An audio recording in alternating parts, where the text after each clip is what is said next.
It began with a shift in the wind. The streets of London bustled as usual, but an uneasy stillness lingered in the air, as if the city itself was holding its breath. Along the River Thames, people stopped mid-step, staring up at the horizon. Out beyond the sea, a massive, unnatural wall of black clouds had formed.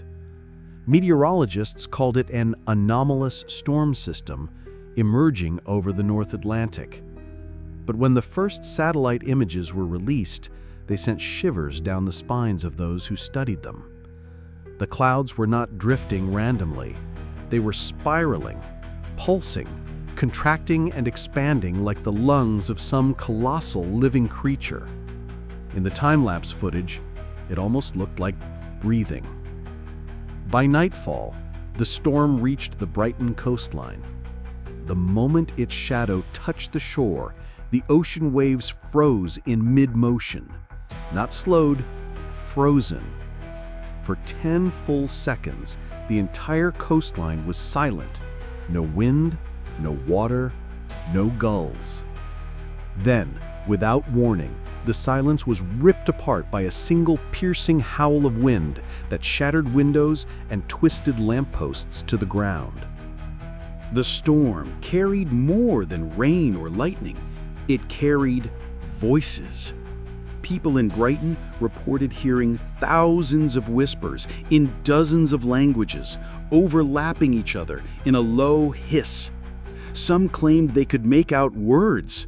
The light cannot remain. Others heard their own names being spoken from just behind their ears, though no one was there. The effect was almost immediate.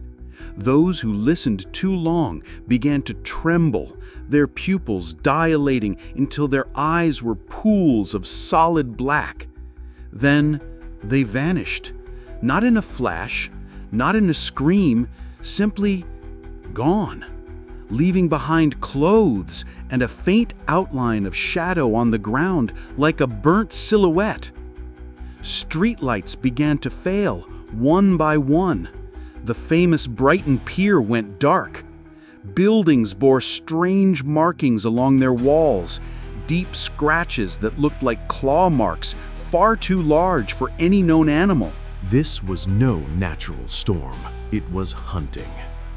In Birmingham, CCTV footage later recovered showed a man sitting in his parked car, scrolling on his phone. A faint tapping on the window made him look up. The camera caught nothing outside, only the black swirl of clouds in the distance. Then the wind hit. In less than a second, the man's body collapsed into a heap of fine black ash, which swirled away into the night. Scientists at the Met Office tried to analyze the storm's path, but it began moving in impossible ways. Instead of following wind patterns, it split itself into multiple dark masses, one closing in on London, another over Manchester, and a third sweeping north toward the Scottish Highlands. Governments issued evacuation orders. The EU attempted to send aid, but every attempt to leave the island failed. At Heathrow Airport, entire fleets of planes sat dead on the tarmac, their engines refusing to start, as if the air itself had been drained from the atmosphere. Ships along the southern ports would not leave the harbor. Their compasses spun wildly, pointing nowhere. On the Tower Bridge, a BBC reporter stood shivering beneath the approaching cloud mass. His voice cracked as he looked directly into the camera. "We haven't seen the sun in 2 days, and the cloud is coming down." The live feed stuttered. For a fraction of a second, viewers swore they saw something massive in the storm. Not just wind and rain, but shapes. Hands, faces, eyes. Then the feed cut to black. The only sound left was a chorus of whispers, so faint they could barely be heard, yet impossible to ignore. The national power grid failed at 3:17 a.m. All across the UK, a darkness deeper than night swallowed everything. The air grew heavy, almost liquid, and movement slowed as if time itself was struggling to continue.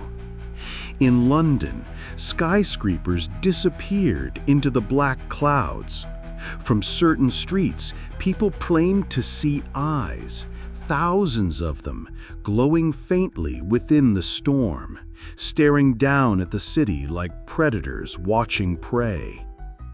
Those who remained above ground vanished. Those who hid indoors found claw-like gouges on their walls, as if something had passed through the room while they slept. The River Thames turned thick and red, flowing sluggishly under the blackened sky. Big Ben's clock tower, normally a symbol of the city's resilience, rang one final time. But the chime was wrong, slow, distorted, and not entirely human. Weeks later, satellites scanned the United Kingdom.